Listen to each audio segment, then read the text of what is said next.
When an object is approaching a fixed plane mirror with speed 15 meter per second, making an angle of 45 degree with the normal of the mirror, the speed of image with respect to mirror. Speed of image बतानी है mirror के respect में. mirror fix है और इसकी कोई speed नहीं दे रखी. An object is approaching, तो ये क्या है, ये स्पीड इसकी नहीं दे रखी. इसके रिस्पेक्ट में इमेज की स्पीड आपको बतानी है क्या होगी. The speed of image with respect to mirror. तो पहले इसके दो कंपोनेंट ले लो, इसके दो वेलोसिटी आ जाएंगी. एक आ जाएगी आपकी 15/√2 और ये भी क्या आ जाएगी 15/√2. तो यानी कि यहाँ पर इमेज बनेगी, जितनी डिस्टेंस पे ऑब्जेक्ट उतनी डिस्टेंस पे इमेज बन जाएगी.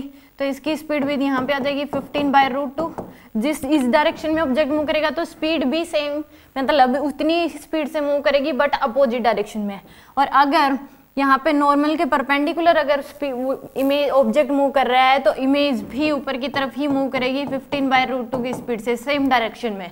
अगर ऑब्जेक्ट ऊपर की तरफ मूव कर रहा है तो इमेज भी ऊपर की तरफ मूव करेगी, कितनी स्पीड से, सेम स्पीड से.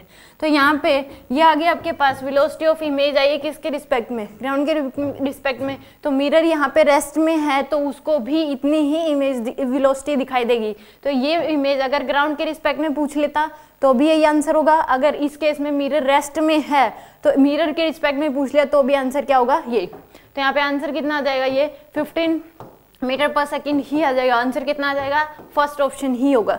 आंसर क्या होगा इसमें, फर्स्ट 15 मीटर पर सेकंड. अगर मिरर की कुछ स्पीड दे रखी होती, ये किसके रिस्पेक्ट में, ये ग्राउंड के रिस्पेक्ट में. अब मिरर भी रेस्ट में है तो उस केस में उसको भी इतनी ही स्पीड दिखाई देगी. अगर मिरर के पास कुछ स्पीड होती तो उस केस में हम मिरर को रोक देते और इसकी स्पीड इसको पलट के दे देते, तो वो किसके रिस्पेक्ट में आ जाती, with respect to mirror. But यहाँ पे मिरर रेस्ट में है तो जो ग्राउंड के रिस्पेक्ट में वही क्या आ जाएगी, मिरर के रिस्पेक्ट में.